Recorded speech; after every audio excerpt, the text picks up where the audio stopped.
the war continues and shipping is stopped for more than a month, I think the world goes into recession. Welcome to the Measure Success podcast, where we talk with top leaders about effective strategies that inspire success. We have with us today Dr. Bill Connerly. He's an economist, business consultant, and speaker who specializes in helping business leaders understand economic trends. He's a principal of Connerly Consulting.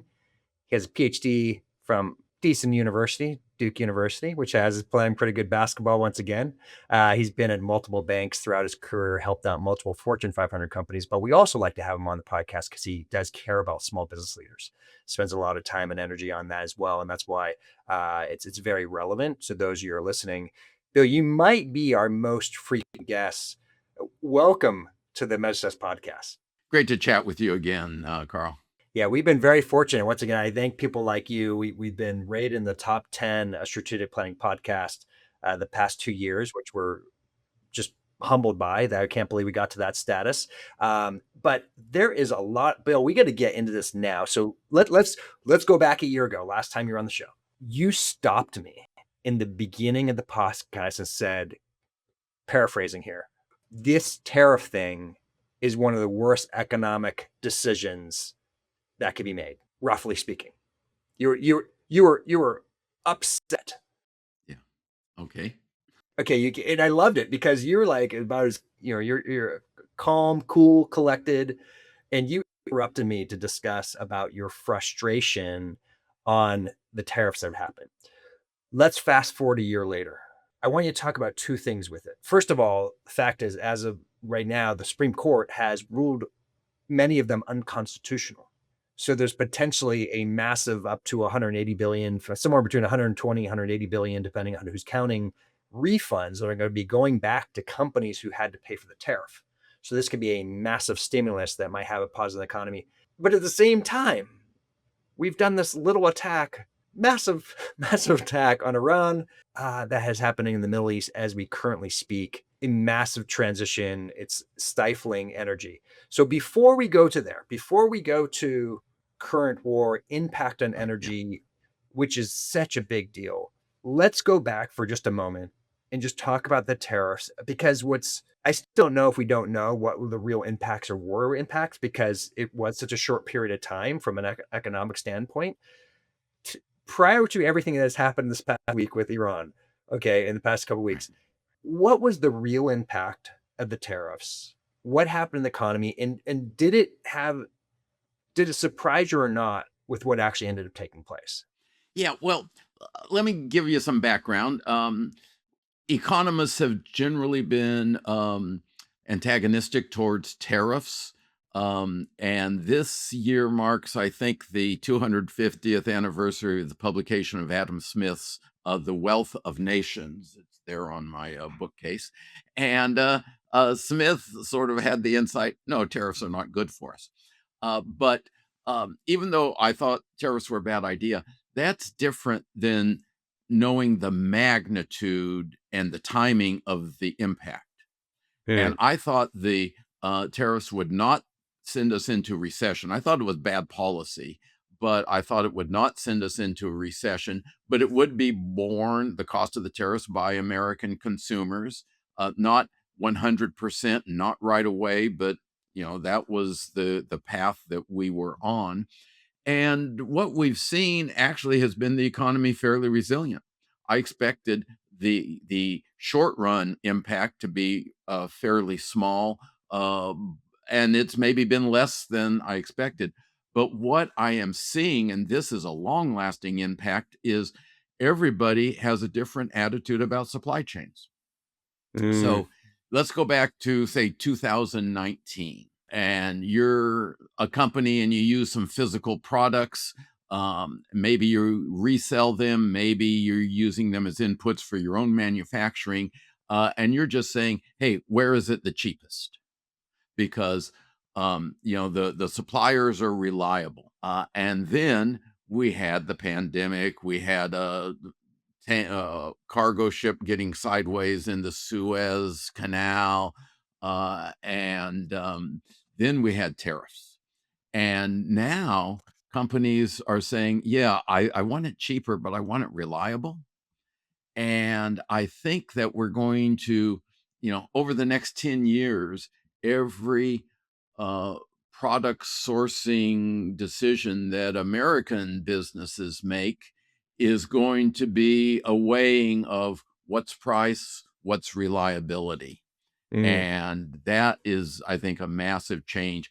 And the challenge is, um, I know the people who run businesses, small businesses, large businesses, are bright people. Everybody listening to this is a bright person, but I find that I get in a habit of thinking a certain way, and then times change, and it's hard for me to break the habit. And maybe your audience is better than the average human at breaking old habits and old ways of thinking. But I think this is critical for business leaders who are involved in sourcing products to think, yeah, it's a different world we're in, and just sort of slap yourself once a day and remind yourself it's a different world. well said. First of all, I mean, it is interesting going back to the original tariff question of how it didn't necessarily impact as much. It was impactful depending on who you were, right? I think once again, there's companies I know that their profits were wiped out by the tariffs because they had relatively low margins. Right. The hit was massive. They couldn't pass it on to their customers because they had fixed or long-term contracts, and so they got hit with it. And it was as we also do tax returns here, it was a negative impact, right, on their business. But you also ended up having one of the highest GDPs in the fourth quarter of 2025, right? Meaning in terms of the growth that had happened, that was pretty significant. So let's once again, I want to hold back in the Iran discussions here for just a moment Right. because it's so impactful. But It's we'll going to get change. there. We're going to get there. And we're going to talk about also the cycle of the business is changing. And I agree with you, by the way. I think that insight you said here is it forever changing the way how people are thinking of how they're going to source materials or make materials, right? Make product and the way how they're having. Mexico now, I believe, has gone back to being our number one importer, right? Um, Compared to China, and that's significant, right? That in itself. Um, and so that's a pretty fascinating change that have taken place. And once again, and we don't know exactly what the new tariffs are going to be or not going to be based on after the Supreme Court decision. So once again, still some level of uncertainty, but stimulus coming back. Going forward, if you are, let's kind of go back to once again to the head of a business owner who doesn't have the supply chain fully here, right? That's kind of a lot of the problem, right? Is that the full supply chain doesn't exist in the US. Right. Sure. Right. You literally can't get all the components at a scale. Yeah, you might be able to get some of them lower supply, but you can't get scale.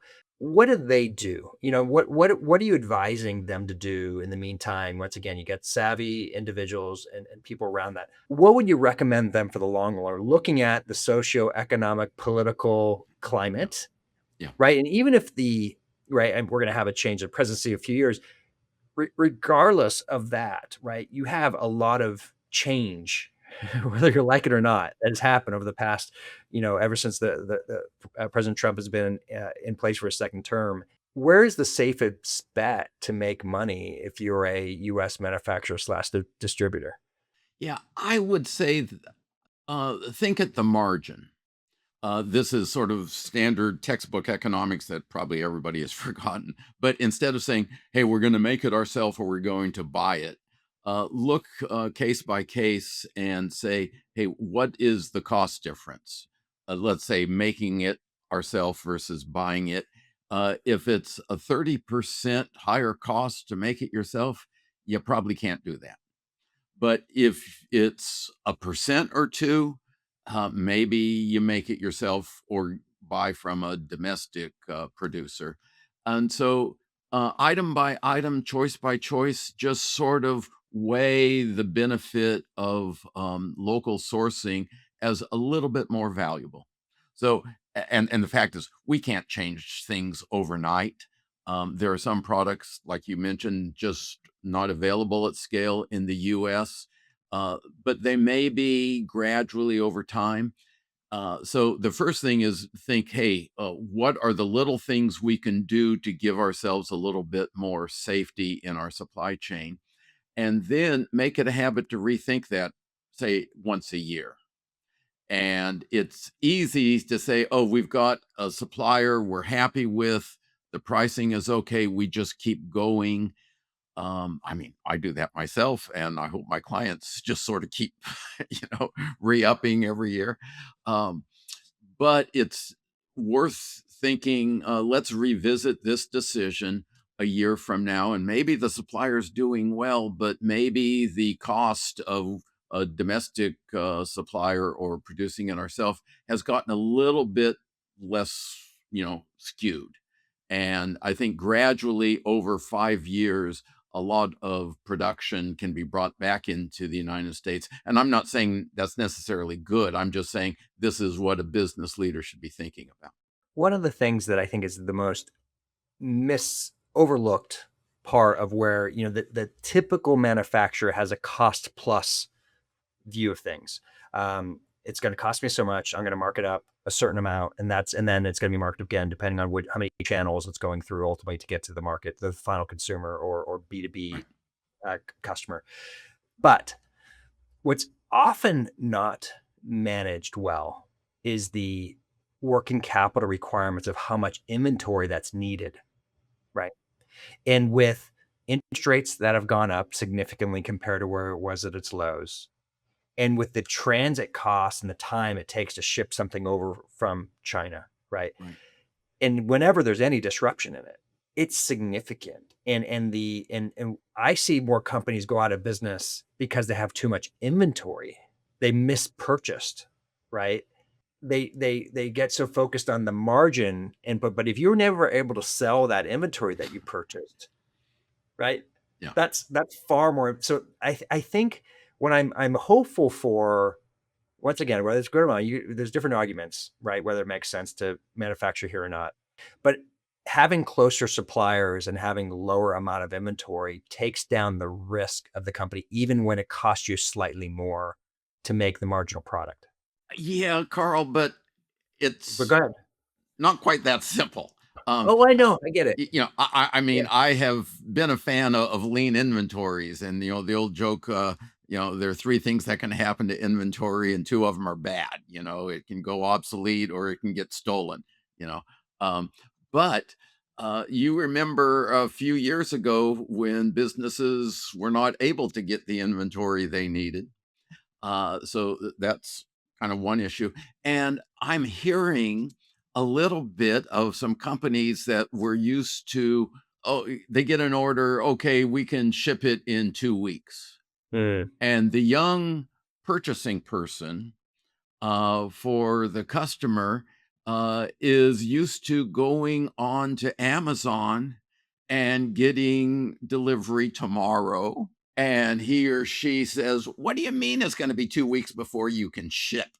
You know, and I think there's an increased attitude towards, hey, you ought to have it available, ready to ship, even if it's a custom product. I mean, how long can it take to make a custom product? So I think you need to sort of work with those attitudes as well as the risk of future supply disruptions.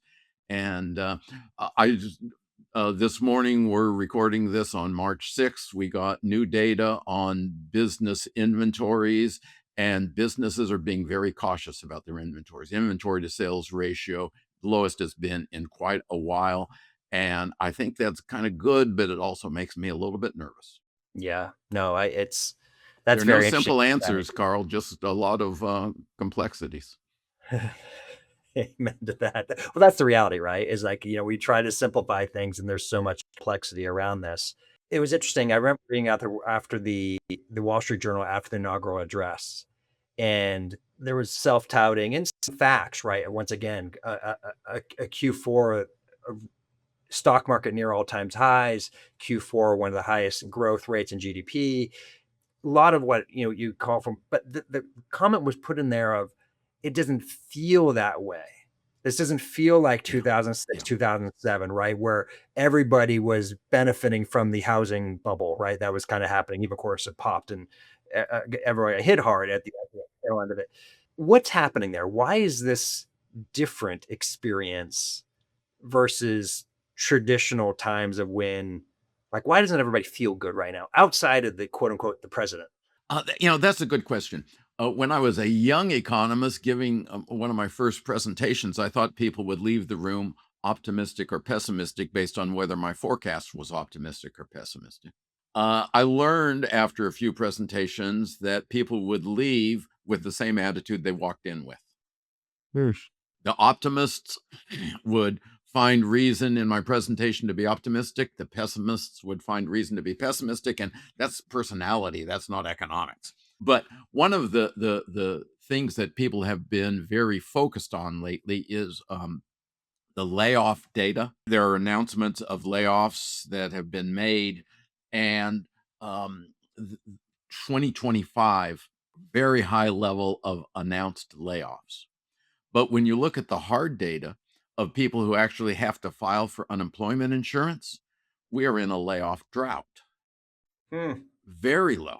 As a percentage of the number of employed people, folks who are starting the unemployment insurance claims process, that as a percentage of employment, all time low. And yet layoffs were up. So one of the things is, Explain that. So yeah, yeah, why? right, How yeah, can that be?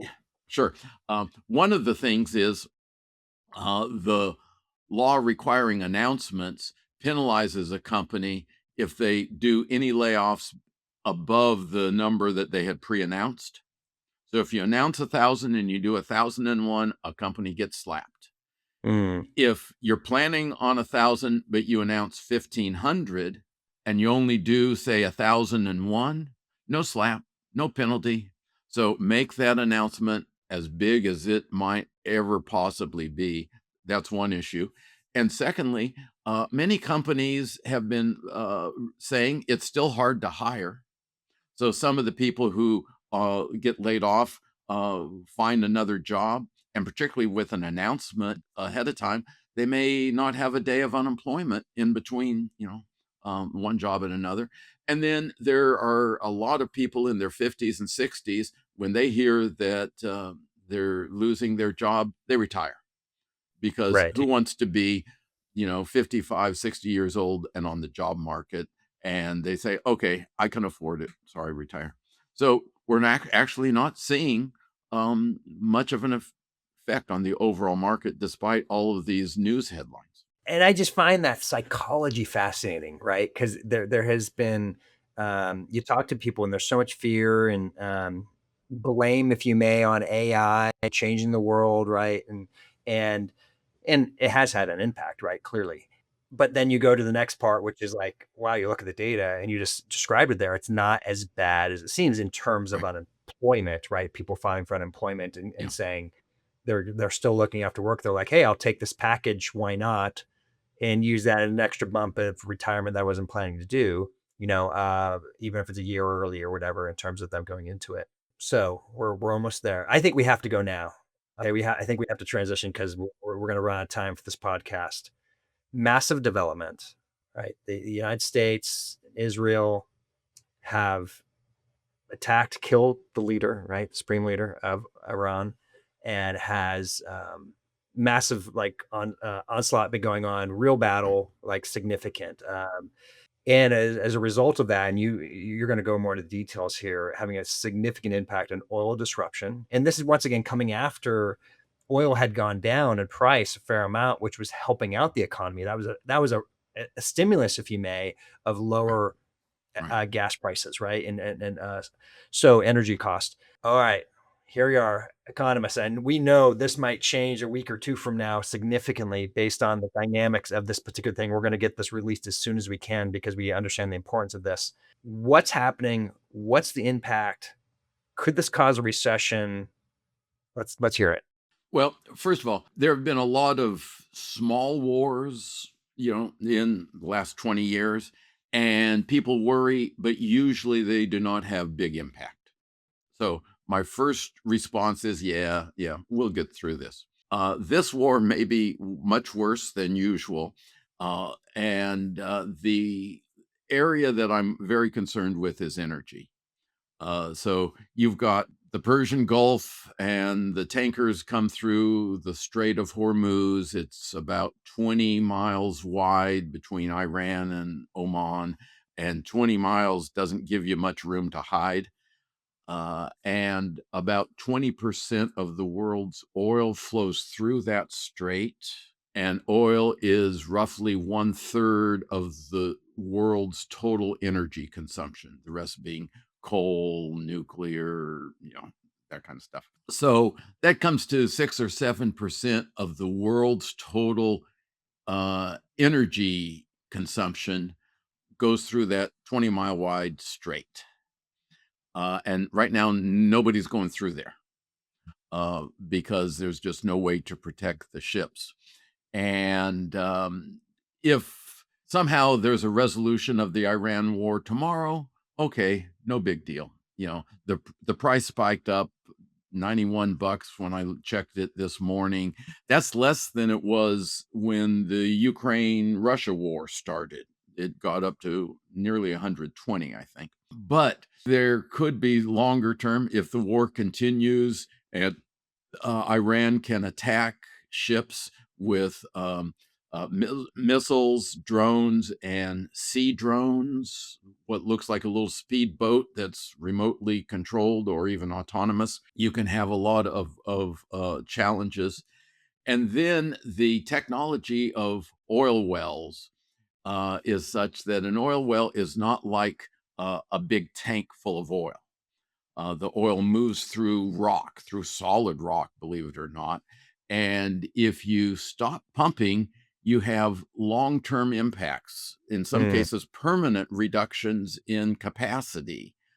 So they have been looking at the wells where the sort of geology is best for dialing down production. They've been dialing down production where they can, but and in some cases, they're just a few days away from having to uh, accept a permanent loss of production capability by turning off the spigot.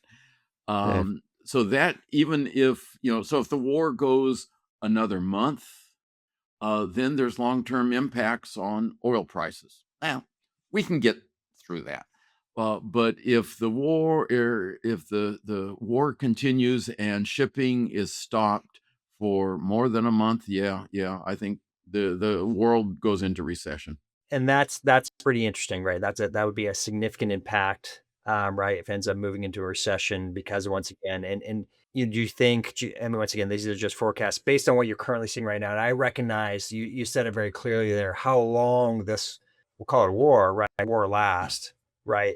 yeah, Whether it's a week or 2 week or multiple weeks, or whether what I actually considered what you said there, right, is that if true oil wells are no longer able to pump, right? If we're ever to lose that as a resource, that's significant, yeah, right? yeah, Of moving towards that. And then, of course, there's been a fair amount of refineries that have been damaged in this. I think I was listening last night in the Wall Street Journal. I think Iran has attacked at least 11 countries. yeah, They're intentionally right trying to create as much disruption around it to create political pressure to have Israel and the U.S. stop attacking. Fascinating strategy, by the way, like talking about making long-term friends, right? Setting out, attacking everybody around you, um, in a countermeasure. Okay, so let's go down that path for a minute. Let's assume this worst case scenario. Energy ends up creating massive disruption, significantly higher pricing. I'm assuming right, some level of shortages yeah. would end up taking place. Yeah, either shortages or high prices. Shortages only occur if you control prices. Okay. Oh, okay. Thank you. Otherwise, people will just stop using oil because they can't afford it, or it's Mm. not economical to run a particular factory or to drive to work. But shortages where you just can't get it only come with price controls. Yeah. Maybe the electric car vehicle market will come back, right? With Yeah, all the credits you got to that have. produce the electricity though. Okay, so let's pivot into that for just a minute. Here I live next to Hillsboro. You rarely see a company, a manufacturing site being built anymore, but you will see a lot of generation of basically server farms right? That's being created that primarily for AI, right? Adoption, right? To be able to have the data to be able to drive this wonderful thing we get in the democratization of AI to be able to pull information so quickly. There's a cost to that. Yeah. I've heard, I once again, I don't want to quote people who probably didn't want to quote on public record, but it's places where there are abundance of energy and water, there are now shortages of energy and water. It was really interesting. Once again, going back to the president, he made a comment of, we need to actually have these companies now create their own energy sources. Right. I'm aware of, and once again, I want to be careful of commenting things that I'm aware of, but one of the largest companies in the world I know is actively doing research on tax credits on building nuclear sites for energy. But these don't happen overnight. Right. Okay, this is a big event if you build a quote unquote a micro nuclear reactor, right, for energy usage. What's the reality in this trend over the next decade of energy demand and energy availability, and how is it going to be supplied where there is clear shortages that's already happening in many markets? Right. That's a good question. I looked at that. Let me just plug myself. I have a Forbes article about the AI driven electricity demand. It's a year too old, but might be worth reading. One of the things that very few people are tabulating is energy savings through artificial intelligence. And if our operations are more productive, then we use less energy. And a Hmm. simple example is Google Maps will sometimes route me in a way that is more productive than my usual path from point A to point B. And if I'm not sitting in a traffic jam, even if I'm going longer, I maybe use less gasoline, not just sitting there idling at you know stop and go. By the way, Bill, Buildings. real quick comment there. I am a Waze fan. I will get routed wherever it is to never not move, which is to my wife's detriment. She will stay as the turtle. Rather than anyways, I digress. Go, Bill, continue on. I don't mind driving at 60 miles an hour on a longer route if I can go 60, but it just is frustrating. Anyway, building energy, we're starting to see more of these. The lights go off, the temperature adjusts based on people. Engineers have made jokes about economists. And when they do that, I say, gee, have you ever been in an office building where everybody was comfortable? The it's either too hot, too cold. AI can help in a number of ways reduce energy demand. We also have a complicated set of rules regarding access to the grid and how we allocate costs. And one of the things that I'll congratulate the president on is saying, hey, we ought to tolerate more companies producing their own energy, their own electricity right next to the plant and not be connected to the grid.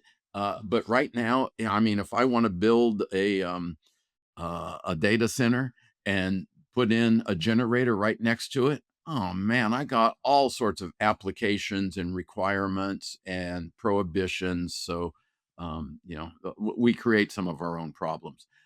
I think that we will end up being able to produce it, but there are going to be hiccups along the way. So I'm not too worried about the electricity issue on AI and data centers. Good. I'm encouraged to hear that. I mean, I I gotta admit myself, and perhaps it's been a distance of, hey, we'll figure it out, meaning Yeah, we'll find a way to help meet demand, and ultimately the economy will help solve it, because who doesn't want to be able to search a ChatGPT search in microseconds, right? And get information, right? This is creating more value. It is, I think it is interesting, your insight of the efficiencies that have been created. And of course, we're seeing this regularly.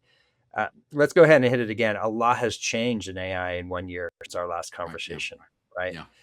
What are you seeing today that's different than a year ago in terms of the impact and the efficiencies that it's having with business? It has made me more efficient. And we're seeing big changes in computer programming, coding, and customer service. The other changes I think are kind of small. I'm seeing all sorts of announcements of, hey, we've got a tool for this little sector. And I don't know what I said a year ago, but I'll say today, the big gains from AI are not going to be from Chat GPT and Claude and Gemini as standalone, ask it a question.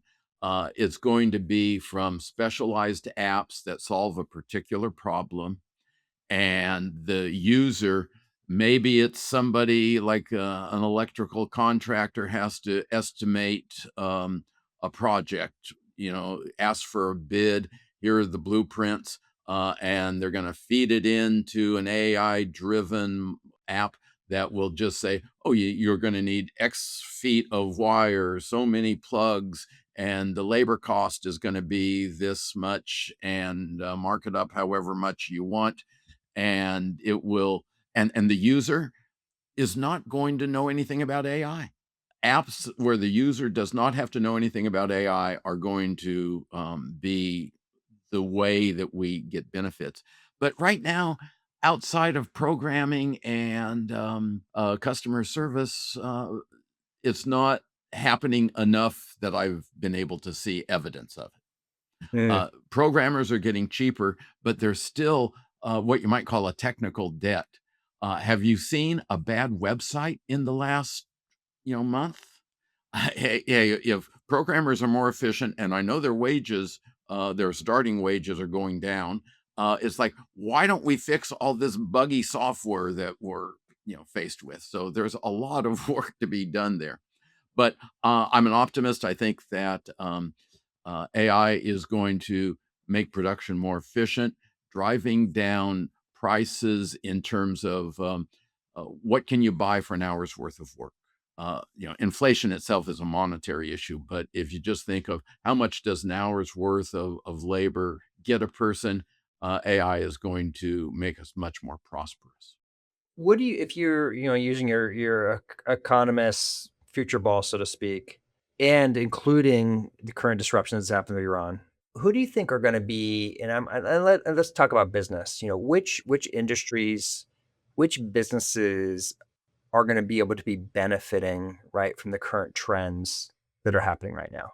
Yeah, I think that any company that has sort of complex data issues, and sort of a classic issue is somebody wants to know, when can you ship this product?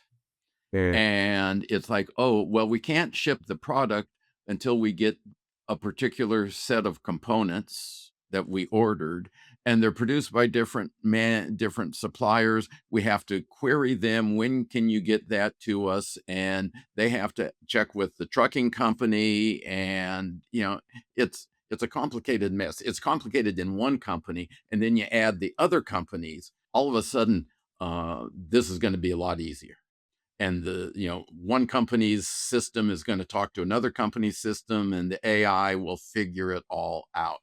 So anybody with complex data issues, transportation and logistics, comes to mind, but also production planning is going to be better off.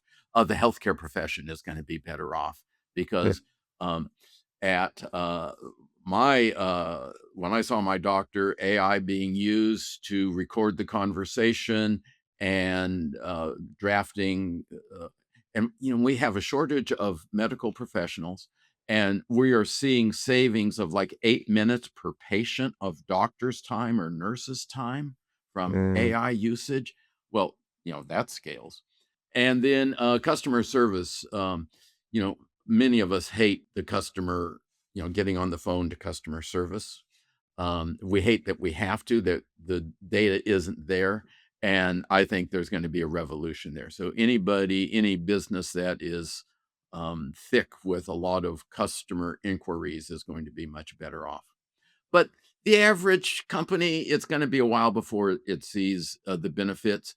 But what I advise business leaders to do is figure out who's doing something that is kind of routine and tedious. And there's a specific app that will make it less tedious. The employees will be happier. Who are you concerned about? There are going to be people who and programmers come to mind right away. They have both my sons are programmers. They have specialized skills that have been very well rewarded, and but now coding is so much more efficient. Like I said, starting wages going down is going to be tough. The young people are, can be flexible, but that's going to be hard. People doing customer service, I think there's going to be a lot less of those jobs. But those are that do not require a huge investment to get into. It's not like a doctor, with years of training, and then, if that doesn't work out, what do you do? But so I'm not too worried about the customer service people. People who are in their 50s and 60s are going to be in worse shape because not that they can't learn, but they are less interested in learning and building a career. And it doesn't make sense for them to spend 5 years at low wages in order to get high wages with experience if you're only going to work another 5 years. So there are definitely going to be people worse off because of the development of AI, but there's no turning it off. No, yeah, exactly. These are trends that are going to continue. I think your insights are really interesting there in terms of the workforce. And Carl, if I can jump in one more thing, the three economics Nobel laureates that who earned their awards in November were writing about economic growth. And I dipped into a lot of their work that I had skipped over earlier in my career. And the thing that comes out is labor saving innovation can reduce employment in a particular industry, but it doesn't do it in the company that does the innovating. It reduces employment in the companies that are slow to innovate. And the innovator grows, adds more jobs, and then it's the non innovator who suddenly says, what's happened? I can't compete with these people. How interesting it goes back to the innovator's dilemma, right, by Clayton Yeah, Christensen, right? right. Yep, yep, right, right. Of how that fascinating part of how many companies get stuck of where they're at and they don't make the leap because they don't know how to change. They've been centered on the old way of doing things. But I think that insight economically is very interesting, and I think it's true of what we're seeing today. Those clients we're working with that are adopting AI and have changing it to being. It's interesting. You made a comment. I think there's definitely times of where you use it as a tool, but what's really interesting is the longer term trend of AI it becoming your platform, meaning you have a Yeah, strategic AI initiative of it's who you are, it's right. what you do, and that will be an interesting trend as we move here into the long term as well. Bill, how could once again, thank you so much for being on. I just love having you on the show. How could people connect and learn more about what you're doing? Easiest way to find my website is Google Bill Connerly, and don't worry about spelling my last name right. The AI is pretty good at figuring out what you want. And I have a website, biznomics.com. I write regularly for Forbes.com and am a guest on a number of podcasts. And I usually mention that on my newsletter. If you go to my website, you'll see the newsletter. And I do a graphical newsletter, economic charts with handwritten comments on that, which is very popular. Even Carl, I understand, reads it. I regularly. It's one of my favorites. We get a lot of stuff as I'm sure you do, Bill, but yours is one of the ones that I regularly actually go through and read, and it's great insights. So once again, Bill, thank you so much for being a guest on the Metasys podcast today. Always great chatting with you, Carl. And to everyone else who's listening, I hope you've enjoyed this conversation with Bill. He's one of my all-time favorite economists to listen to. He's a great speaker. If you're looking for somebody to speak at one of your events, I highly encourage you to invite Bill to those. And he also does consulting directly for companies as well. You're looking for greater insights on what trends and what data is impacting your business specifically. He helps dig in and find those things for you so you could run your business more effectively. So, as we said to Bill, we always appreciate him being on. I encourage you. We're going to be once again get this released as soon as we can out in the public. I hope you enjoyed it, seeing the impact of Iran and everything else that's happening in the marketplace. And as we always like to say in the podcast, wishing you the very best at measuring your success. Have a great day.